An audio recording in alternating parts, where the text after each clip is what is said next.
Ay ma'am, sorry driving lang po ah.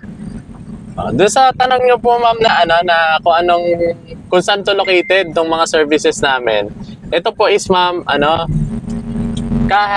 kung saan po na located yung property ng SMDC.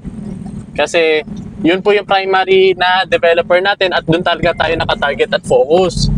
Kasi po yung SMDC po kasi is alam naman natin na malaking company plus po marami silang mga malls tsaka mga event center like SMX Convention, tapos MOA Arena, tapos grounds, tapos yung MOA Complex. Kaya kung nasan po yung mga SMDC projects, pasok po itong services namin. Pero primarily po namin na focus na i-offer sa inyo or yung mga i-target natin na hanapan kayo ng property is yung MOA or Pasay City, then Makati, at saka yung Paranaque. Kasi yung MOA kasi doon sa tatlong 'yon matataas po kasi ang demand doon. So ang rate po doon, daily rental rate is mga nasa 3,000 to 3,500 pesos.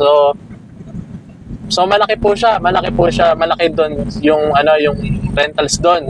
Plus kung kunwari for example sa MOA tayo naghanap, nandun syempre yung demand ng tao rin kasi yung MOA may MOA Arena, may SMX Convention, so madalas ang event doon at madalas din ang ang rentals doon.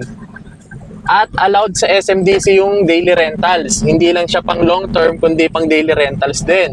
Parang hotel type baga. Kasi meron din ang SMDC na leasing department na same concept nung sa atin. Same lang siya. Yun nga lang yung difference na sa atin is talagang may naka-host, super host tayo na naka-assign para talaga dun sa Airbnb at yung iba pang mga apps na natin na gagamitin. Okay? So, ayun po. So, ang pinakasagot is target natin nasa SMDC location. Tapos kung ito naman ay suggest MOA, Makati, and Paranaque area. Pero kung may ibang mga ibang lugar po ng SMDC like dito sa Santa Rosa, dito sa Tagaytay, pwede pa rin naman po. Kaya lang hindi natin ma-sure yung demand pa kasi hindi pa buo yung demand kumbaga sa mga location na yon. Although meron naman po. Okay? So, this is Harry Singson, your camper broker. Bye-bye!